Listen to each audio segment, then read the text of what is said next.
अगर कोई ये कहे कि एक 60 साल पुरानी कंपनी है जो मुख्य रूप से खेतों के लिए मिट्टी, खाद और उर्वरक बनाती है, राइट? हाँ बिल्कुल, एक टिपिकल फर्टिलाइजर कंपनी। राइट। और फिर कोई कहे कि वही कंपनी अचानक से भारतीय सेना के लिए एकदम एडवांस्ड अत्याधुनिक तकनीक वाले ड्रोन बनाने लगी है। सुनने में तो ये किसी साइंस फिक्शन फिल्म की कहानी लगती है। एकदम। मतलब जब भी किसी फर्टिलाइजर कंपनी का नाम आता है ना, तो हमारे जहन में बोरियों में भरी खाद, धूल भरे गोदाम या ट्रैक्टरों की तस्वीर उभरती है। सही बात है। कोई भी आमतौर पर ये नहीं सोचता कि ऐसी कोई कंपनी रातों रात एरोस्पेस और रक्षा क्षेत्र में इतना बड़ा खिलाड़ी बन सकती है। लेकिन आज के हमारे इस डीप डाइव में हम यही देखने वाले हैं कि ये कोई मनगढ़ंत कहानी नहीं है, ये आज के कॉर्पोरेट जगत की एक बहुत ही दिलचस्प हकीकत है। और ये वाकई में एक असाधारण घटना है, क्योंकि देखिए, जब हम कॉर्पोरेट दुनिया में किसी बड़े बदलाव या जिसे पिवट कहते हैं, उसकी बात करते हैं तो हमारा ध्यान कहाँ जाता है? सीधे सिलिकॉन वैली या बड़ी टेक कंपनियों की तरफ। एग्जैक्टली। एक सॉफ्टवेयर कंपनी का एआई में जाना समझ आता है, लेकिन एक कृषि आधारित रसायनों से जुड़ी कंपनी का इतनी हाईटेक एरोस्पेस तकनीक की तरफ मुड़ना, वो उन सभी पारंपरिक धारणाओं को तोड़ देता है जो हमने ऐसी कंपनियों को लेकर बना रखी हैं। बिल्कुल। ये साबित करता है कि इनोवेशन किसी एक सेक्टर की मोहताज नहीं है। और आज के हमारे इस गहन विश्लेषण का उद्देश्य बिल्कुल यही समझना है। हमारे पास कोरोमंडल इंटरनेशनल का दिसंबर 2025 का इन्वेस्टर प्रेजेंटेशन है और साथ ही उनकी subsidiary company Daksha unmanned systems की एक प्रेस विज्ञप्ति भी मौजूद है। राइट। तो आज हम इन दस्तावेजों को खंगालेंगे और ये डिकोड करेंगे कि कैसे एक कंपनी मिट्टी से लेकर आसमान तक का ये अविश्वसनीय सफर तय कर रही है। और इस दस्तावेज को गहराई से देखने पर जो बात सबसे ज्यादा इंप्रेस करती है वो ये है कि ये ट्रांजिशन ना केवल पावर पॉइंट प्रेजेंटेशन के कागजों तक सीमित नहीं है। हाँ, वो जमीन पर और अब आसमान में भी साफ दिखाई दे रहा है। बिल्कुल। तो चलिए इसे थोड़ा विस्तार से समझते हैं। बिना किसी देरी के सीधे उस खबर का रुख करते हैं जिसने लाइक शेयर बाजार से लेकर रक्षा गलियारों तक हलचल मचा दी है। आप दक्षा अनमैन्ड सिस्टम्स के ड्रोन कॉन्ट्रैक्ट की बात कर रही हैं ना? हाँ बिल्कुल। कोरोमंडल की सब्सिडियरी ने भारतीय सेना को 200 medium altitude logistics drone supply करने का एक बहुत बड़ा ऑर्डर हासिल किया है। और दिलचस्प बात यह है कि उनका फोकस सिर्फ सेना पर नहीं है। राइट। उन्हें इफ्को से भी 400 एग्री स्प्रे मतलब खेतों में खाद या दवा छिड़कने वाले ड्रोन का कॉन्ट्रैक्ट मिला है। सही कहा। और अगर हम इन दोनों ऑर्डर्स को मिला दें तो इस साल उनका कुल ऑर्डर वैल्यू 165 करोड़ रुपए के आंकड़े को पार कर गया है। 65 करोड़, उफ, ये तो बहुत बड़ा नंबर है। हाँ, और यहाँ एक बात स्पष्ट करना जरूरी है। जब हम मीडियम एल्टीट्यूड लॉजिस्टिक ड्रोन कहते हैं ना, तो ये कोई शादी ब्याहों में वीडियोग्राफी करने वाला ड्रोन नहीं है। हाँ, वो जो कैमरा लेकर उड़ते हैं। बिल्कुल नहीं, ये एकदम मिलिट्री ग्रेड की तकनीक है। इसे बहुत ही दुर्गम पहाड़ी इलाकों के लिए डिजाइन किया गया है। जैसे सियाचिन या उत्तर पूर्वी सीमाओं पर। एग्जैक्टली। वहाँ जवानों तक रसद, दवाइयाँ और यहाँ तक कि गोला बारूद पहुँचाने के लिए इसका इस्तेमाल होता है। और ये 165 करोड़ का शुरुआती ऑर्डर तो सिर्फ एक झलक है। मतलब आगे और भी कुछ है। हाँ, उनकी ऑर्डर पाइपलाइन में अभी और भी बड़े प्रोजेक्ट्स कतार में हैं। रुको, यहाँ मुझे एक चीज समझनी है। मैंने प्रेजेंटेशन में एक और भारी भरकम तकनीकी शब्द पढ़ा था। कौन सा? उसमें लिखा था कि दक्षा भारत की एकमात्र ऐसी कंपनी है जिसे DGCA से 3 अलग-अलग ड्रोन मॉडल के लिए टाइप सर्टिफिकेट मिला है। अच्छा, हाँ। और ये भी कि वो पेट्रोल इंजन वाले ड्रोन बनाने वाली इकलौती भारतीय कंपनी है। तो पहले तो ये बताइए कि ये टाइप सर्टिफिकेट का असल मतलब क्या होता है? ये एक बहुत ही तकनीकी लेकिन बहुत जरूरी सवाल है। इसे ऐसे समझें जैसे किसी कार को सड़क पर चलने के लिए RTO से पास होना पड़ता है ना। हाँ, रजिस्ट्रेशन और सुरक्षा मानकों के लिए। बस वैसा ही आसमान में उड़ने वाले किसी भी कमर्शियल या इंडस्ट्रियल ड्रोन के लिए DGCA से ये टाइप सर्टिफिकेट लेना अनिवार्य होता है। ओहो, मतलब ये एक तरह का सरकारी अप्रूवल है। एकदम। ये इस बात का सरकारी प्रमाण है कि आपका डिजाइन, आपकी तकनीक और आपके सेफ्टी स्टैंडर्ड्स उड़ान भरने के लिए 100% सुरक्षित है। तो इसमें इतना खास क्या है? बाकी कंपनियां भी तो लेती होंगी। खास बात यह है कि ये सर्टिफिकेशन हासिल करना एक बहुत लंबी और जटिल प्रक्रिया है। 3 अलग-अलग मॉडल्स के लिए इसे पाना कोई छोटी बात नहीं है। ये उनकी तकनीकी श्रेष्ठता साबित करता है। अच्छा, और वो पेट्रोल इंजन वाली बात, वो इतनी खास क्यों है? आज के जमाने में तो सब कुछ बैटरी और ईवी पर जा रहा है। देखिए, बैटरी से चलने वाले ड्रोन की एक बहुत बड़ी सीमा होती है। क्या? वो ज्यादा वजन नहीं उठा सकते और बहुत लंबी दूरी तय नहीं कर सकते। बैटरी जल्दी खत्म हो जाती है। राइट। लेकिन जब बात सैन्य लॉजिस्टिक्स की हो या बड़े बड़े खेतों में छिड़काव की हो, तो पेट्रोल इंजन वाले ड्रोन काफी ज्यादा पेलोड यानी वजन उठा सकते हैं और वो घंटों तक उड़ान भर सकते हैं, जो कि फिलहाल बैटरी वाले ड्रोन्स के लिए पॉसिबल नहीं है। एग्जैक्टली। ये तो ठीक है, लेकिन मेरे दिमाग में अभी भी ना एक बुनियादी उलझन है। क्या? ये कुछ वैसा ही है जैसे कोई ट्रैक्टर बनाने वाली कंपनी अचानक से एक प्रेस कॉन्फ्रेंस बुलाए और कहे कि हम कल से लड़ाकू विमान बना रहे हैं। मैं समझ रहा हूँ आप क्या कह रही हैं। मतलब कृषि क्षेत्र और रक्षा क्षेत्र की जरूरतें तो बिल्कुल अलग होती हैं ना। व्यावसायिक रूप से देखा जाए तो क्या ये सिर्फ एक मौका परस्ती या एक हॉट ट्रेंड को भुनाने की कोशिश नहीं लगती?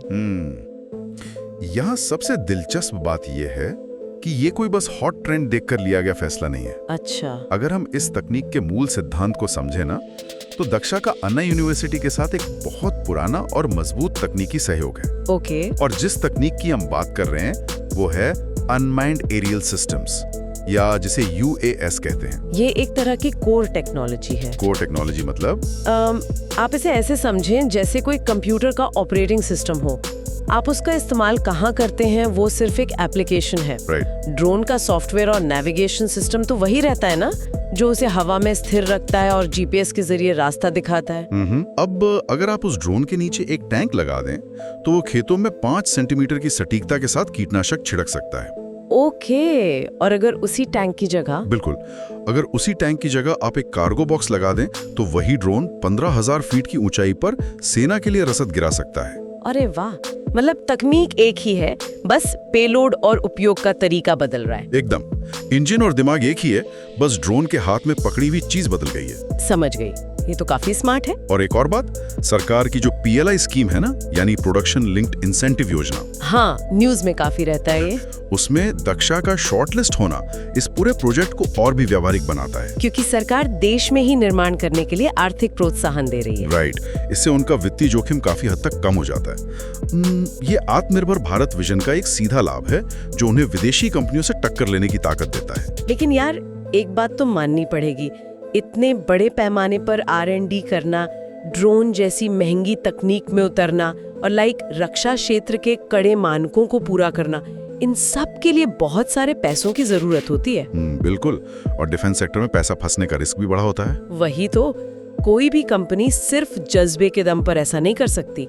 ये समझने के लिए कि एक फर्टिलाइजर कंपनी ये सब कैसे अफोर्ड कर रही है, हमें थोड़ा उनकी वित्तीय नींव और इतिहास को देखना होगा।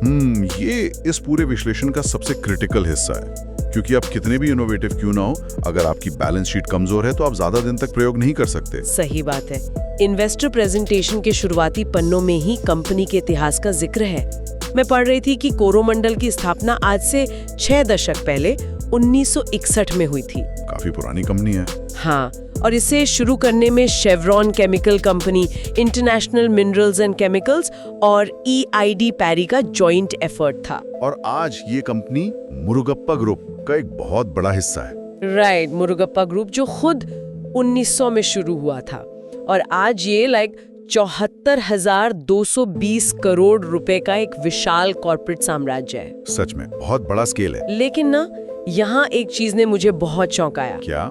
आमतौर पर जब हम ऐसे कॉर्पोरेट प्रेजेंटेशंस देखते हैं तो उसमें बड़े बड़े वित्तीय लक्ष्य होते हैं, मार्जिन की बात होती है। लेकिन इन्होंने अपनी फिलॉसफी को समझाने के लिए चाणक्य के अर्थशास्त्र का एक कोट दिया है। अच्छा, क्या कोट है? उसमें लिखा है कि आर्थिक गतिविधि का मूल सिद्धांत ये है कि जिस व्यक्ति के साथ आप लेन देन करते हैं उसे नुकसान नहीं होना चाहिए।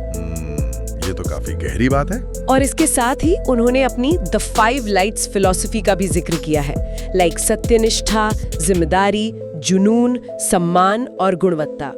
अब यहाँ मैं थोड़ा स्पष्टवादी होना चाहूंगी। मैंने बहुत सी कंपनियों के विजन स्टेटमेंट्स देखे हैं।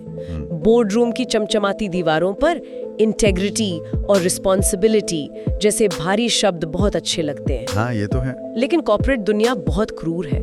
क्या सच में ये प्राचीन दर्शन और किताबी बातें आज की कट थ्रोट प्रतियोगिता में 58,000 करोड़ रुपए के मार्केट कैप में तब्दील हो सकती हैं? या ये सिर्फ निवेशकों को अच्छा महसूस कराने के लिए पीआर का एक हिस्सा है?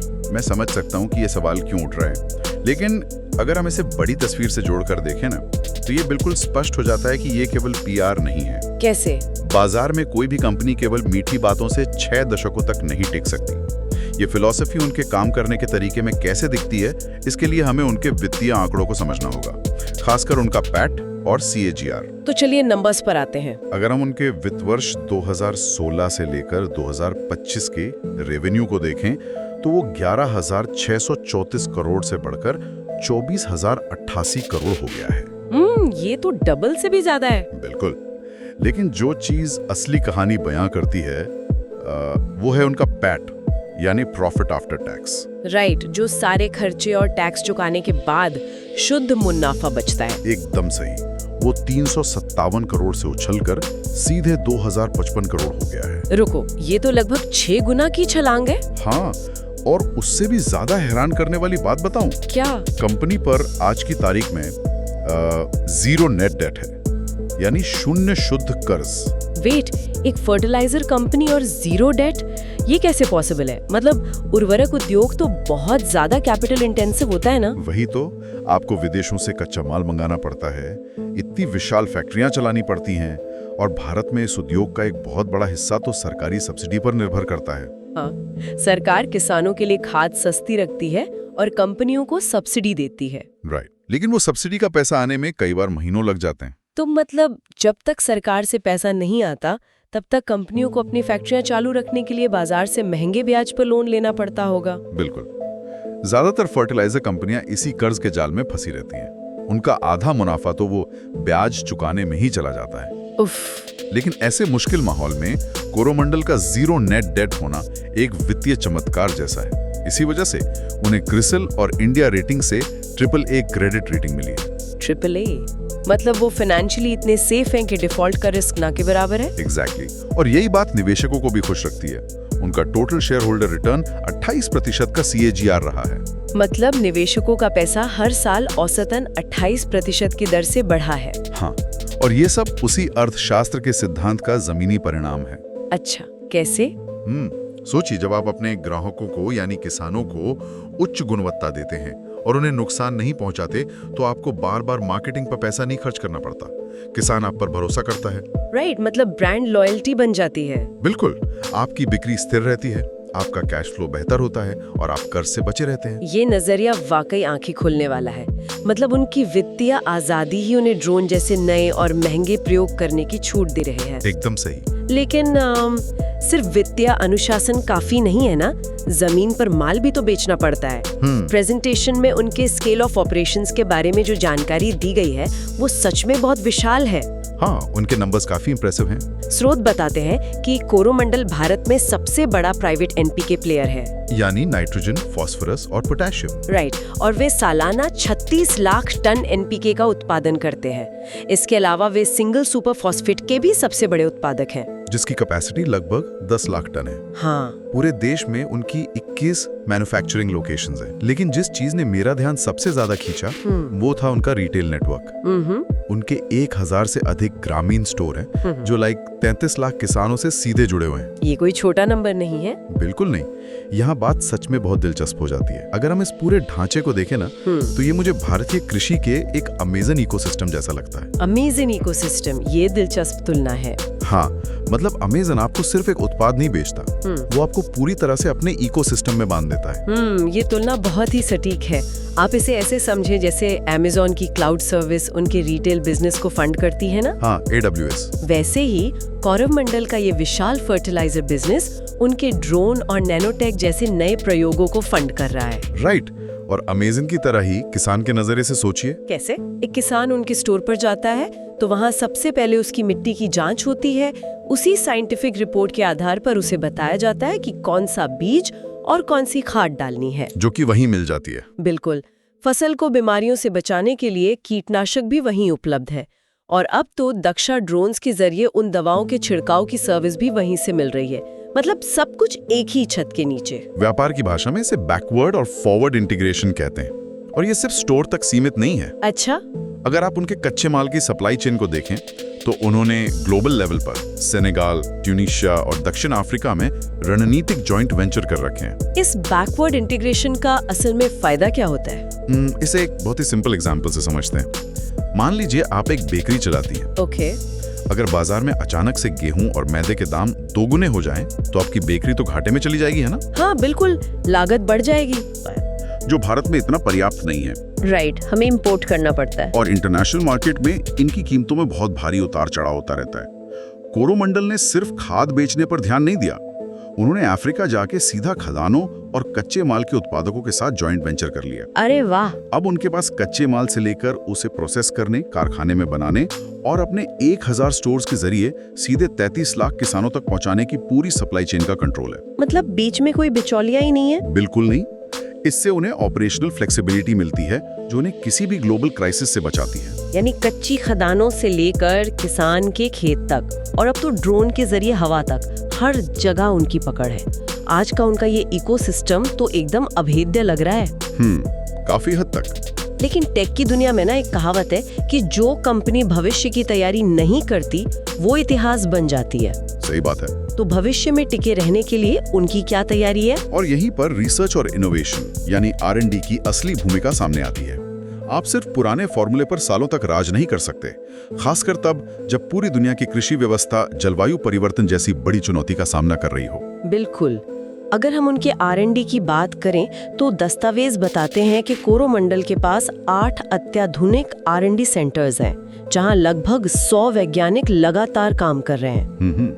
और उन्होंने अब तक 166 पेटेंट भी फाइल कर दिए हैं। राइट। भविष्य की रणनीति में 2 शब्द बार बार आ रहे हैं, नैनो टेक्नोलॉजी और बायो प्रोडक्ट्स। हाँ, ये दोनों उनके फ्यूचर पिलर्स हैं। मैंने पढ़ा कि उन्होंने कोयम्बटूर में एक खास नैनोटेक सेंटर बनाया है जहां वे नैनो DAP का उत्पादन कर रहे हैं। और बायो प्रोडक्ट्स के लिए कुड्डालोर में उनका एक डेडिकेटेड प्लांट है। इतना ही नहीं, उन्होंने नीम आधारित उत्पादों के लिए 700 एकड़ का खुद का एक नीम का बागान भी लगा रखा है, जिसे वो कैप्टिव नीम प्लांटेशन कहते हैं। और आपको पता है, इसके साथ ही वे भारत के सबसे बड़े ऑर्गेनिक मार्केटर भी बन गए हैं। उनका वॉल्यूम करीब 2.5 लाख टन का है। तो इसका कुल मिलाकर क्या मतलब है? मैं ये सवाल इसलिए पूछ रही हूँ क्योंकि नैनो, बायो, ऑर्गेनिक, आजकल ये शब्द कॉर्पोरेट जगत में बहुत उछारे जाते हैं। हाँ, बज़वर्ड्स बन गए। राइट। निवेशकों के सामने स्मार्ट दिखने के लिए हर कंपनी इनका इस्तेमाल कर रही है। क्या इस नैनो DAP के पीछे कोई वास्तविक विज्ञान है जो सच में जमीन पर काम करता है, या ये सिर्फ एक PR गिमिक है? ये एक बहुत ही अहम सवाल खड़ा करता है, क्योंकि देखिए, हरित क्रांति के दौर से ही भारत में खेती पूरी तरह से भारी रासायनिक खादों पर निर्भर रही है। हाँ, हम बोरियों के हिसाब से यूरिया और DAP खेतों में उड़ेलते आए हैं। बिल्कुल। लेकिन अब हमारी मिट्टी थक चुकी है, जमीन की उपजाऊ क्षमता घट रही है। ऐसे में कोरोमंडल का नैनो और बायो पर ये जो फोकस है, वो कोई शब्द जाल नहीं है। तो इसके पीछे क्या लॉजिक है? इसके पीछे एक बहुत ही स्पष्ट वैज्ञानिक लक्ष्य है, जिसे रिसोर्स एफिशिएंसी कहते हैं। रिसोर्स एफिशिएंसी मतलब कम डालकर ज्यादा निकालना। एग्जैक्टली। तो ये विज्ञान असल में काम कैसे करता है? मतलब एक पारंपरिक 50 किलो की DAP की बोरी और इस नैनो DAP की एक छोटी सी बोतल में तकनीकी रूप से क्या फर्क है? इसे थोड़ा ऐसे विजुअलाइज करें। जब एक किसान अपने खेत में दानेदार DAP या यूरिया फैलाता है, तो आपको क्या लगता है कितना हिस्सा पौधे को मिलता है? मुझे लगता है शायद 70-80%। नहीं, वास्तव में पौधे उस बोरी का केवल 30 से 40% हिस्सा ही ग्रहण कर पाते हैं। सिर्फ 30%? बाकी का क्या होता है? बाकी का एक बहुत बड़ा हिस्सा मिट्टी में घुलकर जमीन के नीचे चला जाता है, जिसे साइंटिफिक भाषा में लीचिंग कहते हैं। कुछ पानी के साथ बह जाता है और कुछ हवा में वाष्पित हो जाता है। ओहो, मतलब बाकी सब बर्बादी है। हाँ, और यही बर्बादी अंततः हमारी नदियों और पर्यावरण को प्रदूषित करती है। राइट। लेकिन नैनो DAP बिल्कुल अलग तरीके से काम करता है। नैनो का मतलब ही है कणों का आकार इतना सूक्ष्म कर देना कि वे सीधे पौधे की कोशिकाओं में प्रवेश कर सके। इसे जमीन में फेंकने के बजाय पानी में मिलाकर सीधे पौधे की पत्तियों पर स्प्रे किया जाता है। अच्छा, स्प्रे करते हैं। हाँ, पत्तियों में बहुत छोटे छोटे छिद्र होते हैं, जिन्हें स्टोमेटा कहते हैं। नैनो कण इतने छोटे होते हैं कि वे सीधे इन स्टोमेटा के जरिए पौधे के अंदर चले जाते हैं। अरे वाह, कर रहे हैं। बिल्कुल। जहाँ किसान को पहले 50 किलो की बोरी ढोनी पड़ती थी, वहाँ अब एक 500 ml की बोतल वही काम, बल्कि उससे कहीं बेहतर काम कर देती है। ये तो सच में क्रांतिकारी है। और इसके फायदे भी मल्टीपल हैं। इससे सरकार की सब्सिडी का पैसा बचता है, किसान की लागत कम होती है और सबसे बड़ी बात, मिट्टी में फालतू रसायन नहीं मिलते। ये तो पूरा गेम चेंजर है। और बायो प्रोडक्ट्स के मामले में जो उनका वो 700 एकड़ का नीम का बागान है, वो किस रणनीति का हिस्सा है? देखिए, रासायनिक कीटनाशकों के अंधाधुंध इस्तेमाल से आजकल कीड़ों में भी एक तरह की प्रतिरोधक क्षमता आ गई है। हाँ, दवाइयों का असर ही नहीं होता उन पे। राइट। तो अब किसान क्या करते हैं? वो और ज्यादा जहरीली दवाइयां डाल रहे हैं और वही जहर घूम फिर कर हमारे खाने में आ रहा है। ओफ, ये तो बहुत डरावना है। लेकिन नीम में प्राकृतिक रूप से अजाडिरेक्टिन नाम का एक तत्व होता है। ये पर्यावरण और इंसानों को नुकसान पहुंचाए बिना कीड़ों की प्रजनन क्षमता को रोक देता है। ओहो, मतलब कीड़े मरेंगे नहीं, बस बढ़ेंगे नहीं। एग्जैक्टली। और 700 एकड़ का खुद का बागान लगाना ये दिखाता है कि वे इस कच्चे माल के लिए किसी और पर निर्भर नहीं रहना चाहते। वही बैकवर्ड इंटीग्रेशन वाली बात। बिल्कुल। और सबसे बड़ी बात यह है कि उनके वैज्ञानिकों का काम केवल लैब के बंद कमरों तक सीमित नहीं है। वो कैसे? अगर आप डेटा देखें तो पिछले 3 सालों में उन्होंने 40 से अधिक नए उत्पाद बाजार में उतारे हैं। अरे वाह, 40 नए प्रोडक्ट। हाँ, जो ये साबित करता है कि उनका R&D तेजी से कमर्शियल उत्पादों में बदल रहा है और सीधे किसानों के खेतों तक पहुंच रहा है। ये सच में एक मास्टर क्लास है कि कैसे एक कंपनी अपने पुराने भारी भरकम तरीकों को छोड़कर खुद को भविष्य के लिए तैयार कर रही है। एकदम सही। तो चलिए हमारे आज के इस विस्तृत विश्लेषण को अब समेटते हैं। हमने देखा कि कैसे 1961 में स्थापित हुई एक कंपनी जिसने भारत की हरित क्रांति में इतनी अहम भूमिका निभाई थी, वो आज भी अर्थशास्त्र के उसी प्राचीन सिद्धांत पर चल रही है कि ग्राहकों का नुकसान नहीं होना चाहिए। और इसी वित्तीय अनुशासन ने उन्हें एक जीरो डेट और AAA रेटिंग वाली कंपनी बना दिया है। राइट। और उसी मजबूत वित्तीय नींव, अपने विशाल बैकवर्ड इंटीग्रेटेड इकोसिस्टम और 1000 स्टोर्स की ताकत के दम पर आज वे नैनो तकनीकी और एडवांस मिलिट्री ड्रोन जैसे फ्यूचरिस्टिक क्षेत्रों को लीड कर रहे हैं। बिल्कुल। और ये पूरी केस स्टडी हमें सिखाती है कि कोई भी उद्योग बोरिंग नहीं होता। अगर आपके पास सही तकनीक और दूरदर्शी नेतृत्व होना, तो कृषि जैसे पारंपरिक क्षेत्र में भी एरोस्पेस और नैनो साइंस का तड़का लगाया जा सकता है। एकदम सही कहा आपने।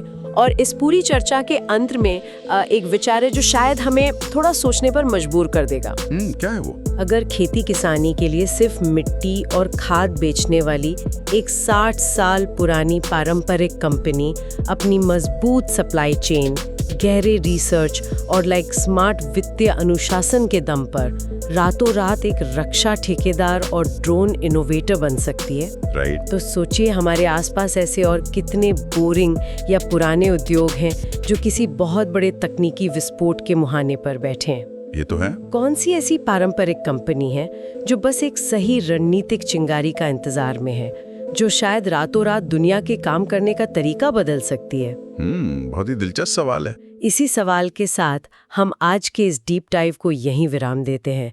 हमारे साथ जुड़े रहने और इस सफर का हिस्सा बनने के लिए बहुत बहुत धन्यवाद।